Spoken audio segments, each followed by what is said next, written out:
Okay guys, for this short video of plant that is going in is my shingle vine. I had originally purchased this plant with just the one board.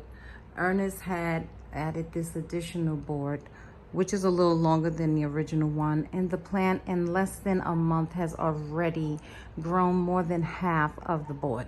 So I'm gonna need to add a third one. The reason why this plant is going in is because of all of this new growth that I am seeing. And if you look down here, you'll see that there's a bunch of this black stuff. It's mushrooms. Mushrooms grow out of this plant like it's going out of style.